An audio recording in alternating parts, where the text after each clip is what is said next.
La coalition UDB, UN, UPR et l'indépendant Pierre Salondon tient à apporter des éclairages à l'opinion nationale et internationale sur les événements du 26 et 27 septembre 2025.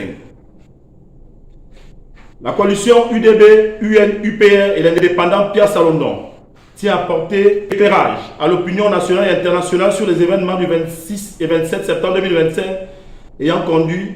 à l'annulation des élections législatives et locales du 27 septembre 2025 dans le siège unique du premier arrondissement de la commune de Ntoum. En effet, après avoir été informés par le biais des réseaux sociaux que les individus non identifiés, en violation de l'article 121 du Code électoral,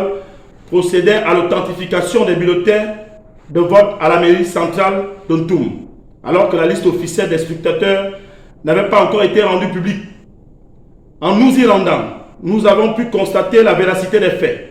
contrairement à la supposée préparation des kits électoraux dont faisaient allusion les candidats du PDG lors de leur déclaration rendue publique la nuit du 28 au 29 septembre 2025. Face à cette entorse à la loi électorale, nous nous sommes dirigés par mesure de prudence avec nos colistiers au siège de la commission locale sise à la salle polyvalente du premier arrondissement de la commune de Ntoum, aux fins de vérification de la liste des scrutateurs qui n'a été rendue publique par la dite commission qu'aux environs de 23h30. À la lecture de la dite liste, grande a été notre surprise de constater que celle-ci était exclusivement composée des militants du PDG notoirement connus, des collaborateurs et des proches de la candidate du PDG. Au regard de ce qui précède, nous avons demandé auprès de monsieur le commissaire de la police de la ville de Ntoum à rencontrer le président de la commission électorale locale qui était absent des lieux au fait de faire constater la coloration ultra-partisane de la liste des scrutateurs publiée par ses soins et d'envisager un réaménagement juste et équitable. D'où il a été précisé qu'aucun membre de la dite commission n'a été séquestré ni brutalisé. Après avoir accédé à notre requête inhérente à la rencontre avec le président de la commission, monsieur le commissaire a joint séance tenant l'intéressé dans l'optique d'une rencontre d'urgence, étant donné que pour le lancement effectif des opérations électorales prévues pour 6 heures,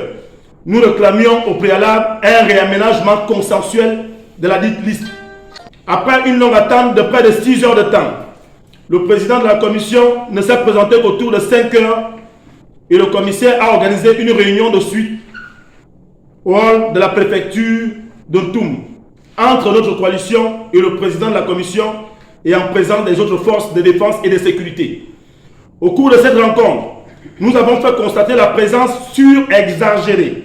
des militants du PDG notoirement connus,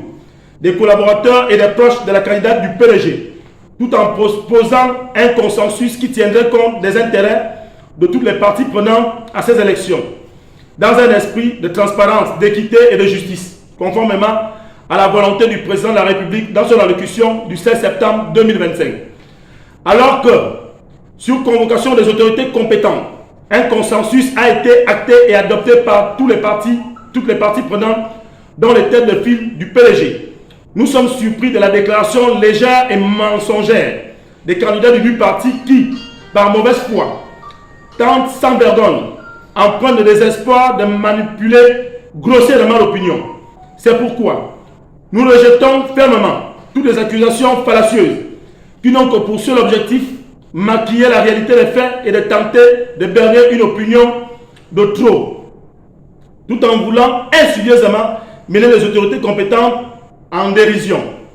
À l'analyse des faits, il ressort sans ambiguïté que